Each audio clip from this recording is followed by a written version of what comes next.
खूप लोक जेव्हा इंटरव्ह्यूमध्ये जातात ना, तेव्हा इंटरव्ह्यूमध्ये गेल्यावर ते एकदम ओपन अप फील करत नाहीत यार, त्यांच्यामध्ये कॉन्फिडन्स येत नाही. मग भली घरी त्यांनी किती प्रॅक्टिस करो, घरी त्यांनी इंटरव्ह्यूसाठी किती तयारी करो, पण जेव्हा ते इंटरव्ह्यूमध्ये जातात, पॅनल समोर किंवा इंटरव्ह्यू समोर बसतात ना, भाई त्यांची पूर्ण वाट लागून जाते. समजलं ना? सो मी तुम्हाला असे 3 ट्रिक सांगणार आहे. फक्त जर का त्या नीट समजसाल ना तुम्ही, तर तुमचा इंटरव्ह्यूचा जो फिअर आणि जी भीती आहे ना, ती 100% चालल्या जाईल. मी खरं सांगतोय, कारण मी सुद्धा once upon a time I use to be very shy person यार. मी खूप इंट्रोवर्ट होतो, मला एक्सप्रेस करता येत नव्हतं. पण जेव्हापासून मी या काही ट्रिक्स माझ्या लाईफमध्ये अप्लाय करायला सुरू केल्या ना, आता मी तुमच्यासमोर किती खुलून बोलू शकतोय ना. सो तुमच्यासोबत सुद्धा होईल. तुम्हाला फक्त ओपन अप व्हायचं असतं. आणि जेव्हा इंटरव्ह्यूमध्ये तुम्ही जाता ना, तेव्हा इंटरव्ह्यूमध्ये गेल्यावर तुमचं सिलेक्शन हे 5 मिनिटामध्ये होऊन जातं. काय मी सांगतो, तुमची मेंटॅलिटी काय, तुम्ही एकतर घाबरलेले असता, तुम्ही काय स्टार्टिंगला गेल्या गेल्या ओपन अप होत नाही, तुम्ही एकदम शांत असं बसता, तुम्हाला ओपन अप व्हायला 15 मिनिटं लागतात यार असं. आणि जे इंटरव्ह्यूअर असतो ना, तो काय विचार करत असतो की यार तू जा लवकर, म्हणजे तिसरा येईल. कारण त्याला लवकर करायचं असतं, त्याला काही जास्त इंटरेस्ट नसतो. भाई तुम्हाला त्या सगळ्यांमधून काही ना काहीतरी युनिक बनायचं असतं, युनिक दिसायचं असतं. जर तुम्ही युनिक दिसले नाही तर मग काय होणार की मग तुम्हाला ते नॉर्मल कन्सिडर करेल की हा जो एकदम नॉर्मल आहे यार. मग तुमचे सिलेक्शनचे चान्सेस खूप कमी होऊन जातात. फक्त 3 ट्रिक मी तुम्हाला सांगणार आहे, ज्याच्या माध्यमातून तुम्ही तुमचा इंटरव्ह्यू इतका परफेक्टली येस करू शकाल ना, तर I can't even tell you. नमस्कार, माझं नाव Sanyam Deshmane and I welcome you in inspiring English academy, Chhatrapati Sambhajinagar, the best online, the best offline academy in Maharashtra. जर फक्त 2 महिन्यामध्ये बेसिक टू ॲडव्हान्स जर का इंग्लिश शिकायचं असेल चांगल्या पद्धतीनं ना, तर तुम्हाला खाली दिलेल्या नंबरवर कॉन्टॅक्ट करा. पूर्ण महाराष्ट्राला आमची टीचिंग स्टाईल माहिती आहे की जबरदस्त आम्ही शिकवतो. पर्सनली मीच लाईव्ह क्लासेस घेत असतो. लाईव्ह क्लासेस असतात आपले. जी ही बॅच आपली सुरू होणार आहे नेक्स्ट, त्याच्यामध्ये जॉईन होऊन जा. लवकर जॉईन व्हा, कारण सीट आमचे थोडे लवकर फुल होतात. मग नंतर एकदा सीट नाही मिळाले तर मग विद्यार्थी नाराज होतात. आम्हाला नाराज करायचं नसतं, पण काय करणार, तर आम्ही जास्त विद्यार्थी घेत नाही, आम्हाला कमी विद्यार्थी पाहिजे असतात. ठीक आहे ना? बाकी जर का चॅनलला सबस्क्राईब केलं नसेल तर लवकरात लवकर चॅनलला सबस्क्राईब करा, व्हिडिओला लाईक करा. आणि तुम्हाला अजून कसा वाटला व्हिडिओ ऐकून, किंवा तुम्हाला काही कळालं का, समजलं का, काय प्रॉब्लेम आहे, मला कमेंटमध्ये सांगा. म्हणजे मग त्याच्यावर मला पुढे अजून वर्क करता येईल, मी अजून त्याच्यावर तुमचा व्हिडिओ बनवेल. जॉब इंटरव्ह्यूमध्ये एक सगळ्यात इम्पॉर्टंट गोष्ट असते, तुम्ही स्वतःला इलॅबोरेट कसं करता, तुम्ही स्वतःला एक्सप्रेस कसं करता. जर तुम्हाला इंटरव्ह्यूने विचारलं की भाई तुझा पास्ट एक्सपिरियन्स सांग, तर तो एक्सपिरियन्स तुम्हाला एक्सप्रेस करता आला पाहिजे. जर तुम्हाला पास्ट एक्सपिरियन्स विचारला कोणता, तुम्ही काय काम केलंय त्याच्याबद्दल, तर तुम्हाला सांगता आलं पाहिजे की यार ऍक्च्युली मी हे असं काम केलंय पहिल्यापासून शेवटपर्यंत, कशा प्रकारे मी माझ्या कामाला कंप्लीट केलंय, कशा प्रकारे मी माझ्या प्रोजेक्टला कंप्लीट केलंय, जेणेकरून एक नवीन इम्प्रेशन त्या इंटरव्ह्यूवर पडेल. पण ते तुम्ही जमत नाही का, कारण तुम्ही काय करता, जेव्हा प्रिपरेशन करता तेव्हा ते जे उत्तर आहेत त्याचे आन्सर पार्ट करता की आपल्याला जसं तर तसं बोलायचं. असं करू नका. इंटरव्ह्यूमध्ये सगळ्यात इम्पॉर्टंट गोष्ट असते स्टोरी टेलिंग.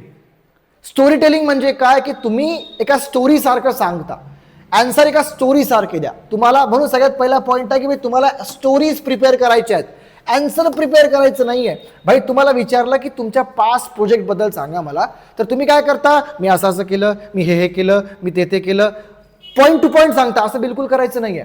एका स्टोरी सारखं रिप्रेझेंट करा की कशा प्रकारे आमच्याकडे क्लायंट आला होता, कशा प्रकारे प्रोजेक्ट आला होता, मी कशा प्रकारे त्याच्यावर कशा प्रकारे त्याला वर्कआउट केलं, कशा प्रकारे प्लॅनिंग केली, कशा प्रकारे टीम डिस्ट्रीब्युशन केलं, कोणत्या टीमनं कोणत्या माणसांना कसं काम केलं, काय काय चॅलेंजेस आले आणि आम्ही त्याला कशा प्रकारे ओव्हरकम केला, आणि कशा प्रकारे आमचा क्लायंट हा सॅटिस्फाय झाला. पॉझिटिव्ह रिझल्ट तुम्हाला शेवटी द्यायचा आहे. फेलवर जाऊ नका, पॉझिटिव्हच काही ना काहीतरी सांगा. सो तुम्हाला आन्सर प्रिपेअर करायचे नाही आहे, तुम्हाला स्टोरी प्रिपेअर करायची की यार असं झालं होतं. सो स्टोरी टेलिंग स्किल जी आहे ही असणं खूप जास्त इम्पॉर्टंट तुमच्यामध्ये. त्यामुळे कधीही प्रिपरेशन करताना आन्सर प्रिपेअर करू नका, जसंच्या तसं रटून बोलू नका. स्टोरीज प्रिपेअर करा, इलॅबोरेट करा. जे तुम्ही बोलताय त्याला अजून चांगल्या प्रकारे सांगा की असं झालं होतं. Be frank. जितकं फ्रँक नेचर तुमचं असेल ना, समोरचा इंटरव्ह्यू तितका इम्प्रेस होईल. नेक्स्ट पॉईंट आहे, तुम्हाला तुमची बॉडी लँग्वेज कंट्रोल करायची आहे. एक गोष्ट लक्षात ठेवा, इंटरव्ह्यू 2 प्रकारचे कम्युनिकेशन असतात. एक असतं व्हर्बल कम्युनिकेशन, एक असतं नॉन व्हर्बल कम्युनिकेशन. तुम्ही आतमध्ये येऊन बसूपर्यंत तुमचं कन्व्हर्सेशन, तुमचं कम्युनिकेशन ऑलरेडी स्टार्ट झालेलं आहे. तुम्ही कशा प्रकारे येता, कशा प्रकारे चलता, कशा प्रकारे बसता, कशा प्रकारे विचारता, तुमचं ऑलरेडी कम्युनिकेशन सुरू झालेलं आहे. त्याच्यामुळे आतमधून येण्यापासून बसूपर्यंत तुम्हाला तुमच्या बॉडी लँग्वेजवर कंट्रोल पाहिजे. सगळ्यात पहिले तर बसल्यानंतर कधी स्ट्रेट बसा, ठीक आहे ना, आणि तुमच्या चेहऱ्यावर थोडं हास्य दाखवा. तुमच्या आतमध्ये जी वाट लागली ना तुमची, जे तुम्ही घाबरताय ना, ते कधी दाखवू नका की यार मी खूप फ्रायटंड आहे, मी खूप काही नाही. हास्य ठेवा, हसा, स्माईल ठेवा. आणि स्माईल ठेवायचा हा अर्थ नाही की भाई प्रत्येक वेळी स्माईलच आहे. तुम्हाला तुमचे एक्सप्रेशन बदलता आले पाहिजे. यार तुम्ही काहीतरी सिरियस सांगताय ना, तर तुमच्या चेहऱ्यावर सिरियस हावभाव आले पाहिजे. तुम्ही हसताय ना, तर हसा. सेकंड थिंग, नॉडिंग करा. नॉडिंग म्हणजे काय, जर इंटरव्ह्यू तुम्हाला काही बोलत आहे तर तुम्हाला नॉड करता आलं पाहिजे. काही लोक असे बघत राहतात, फक्त असे बघत राहतात काही बोलताना. असं नाही करायचं, तुम्हाला नॉड करायचं आहे. म्हणजे हो, अच्छा, ओके ओके, रिस्पॉन्स द्या त्याला.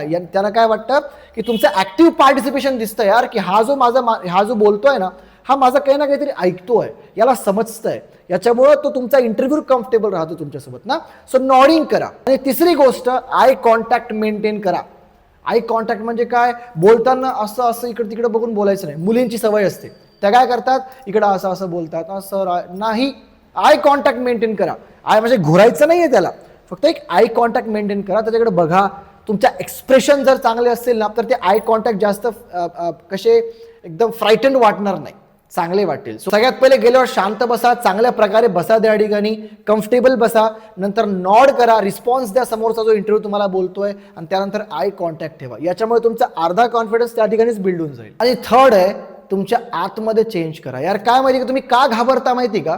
सी, एक इमॅजिन करा, तुमच्यासोबत तुमचा मित्र बसलाय. जी गोष्ट तुम्हाला तुमच्या बॉसला सांगायची आहे, ठीक आहे, ती तुमच्या मित्राला सांगून बघा. किती चांगल्या प्रकारे सांगसाल ना. का? कारण तुमचं माइंडसेट तसं ऑलरेडी झालंय. तुम्ही समोरच्या माणसाला खूपच जास्त सिरियसली घेतलंय. बिलकुल. तुम्हाला माहिती का, एक कम्युनिकेशनची एक ट्रिक असते. जेव्हा पण तुम्ही कम्युनिकेशन करता ना, तेव्हा एक गोष्ट लक्षामध्ये ठेवा, की समोर जो बसलेला माणूस आहे ना, त्याला काहीच येत नाही. त्याला काहीच येत नाही. खोटं बोला पण रेटून बोला, ठीक आहे ना. पण इतकं पण जास्त हे करायचं नाही आहे. जनरल तुम्हाला लक्षात ठेवायचं, ठीक आहे ना. सो एक गोष्ट लक्षात ठेवा, कधीही समोरच्यासोबत तुम्ही कम्युनिकेशन करता, त्याला सगळ्यात पहिले तर असं समजा की त्याला जास्त माहीत नाहीये, आणि मला एकदम बेबीसारखं समजून सांगायचं. उदाहरणार्थ, काही गोष्टी तुम्हाला माहीत असतात, पण तरी मी किती तुम्हाला बेबीसारखं समजून सांगतोय, चांगल्या प्रकारे समजून सांगतोय ना, त्याच्यामुळे माझं कम्युनिकेशन इफेक्टिव्ह होतं. पहिली गोष्ट. दुसरी गोष्ट, तुम्ही मित्रासोबत कम्युनिकेशन करा आणि बॉससोबत कम्युनिकेशन करा. मित्रासोबत कम्युनिकेशन करताना तुम्ही जास्त फ्रँक राहता, तुम्ही जास्त ओपन अप होता, तुम्ही जास्त कम्फर्टेबल होता. पण जेव्हा इंटरव्ह्यू सोबत तुम्ही कम्युनिकेशन करता, तेव्हा तुम्ही घाबरलेले असते. का? कारण तुमचं माइंडसेट जे आहे ते आतूनच तसं असतं. तुमच्या माइंडसेटला चेंज करा. असा विचार करा की हा जो माझ्यासमोर बसलेला माणूस आहे ना, हा मला जज करणार नाहीये, हा मला फक्त समजतोय. ही जस्ट ट्राईंग टू अंडरस्टँड मी. त्याला फक्त मला समजायचं की मी काय गोष्ट आहे. सो मग जर असं माइंडसेट ठेवसाल ना, तर तुम्ही स्वतःला त्याला समजून सांगण्यासाठी चांगले एफर्ट्स घेता. तुम्ही जर का असं वाटलं की यार हा जज करणार आहे, हा मला सिलेक्ट करणार आहे, हा माझा इंटरव्ह्यू घेणार आहे, हा मला पास करणार आहे, फेल करणार आहे, तर ते अजून जास्त तुम्ही डिफिकल्ट करताय, क्रिटिकल करताय. बिलकुल असं समजू नका.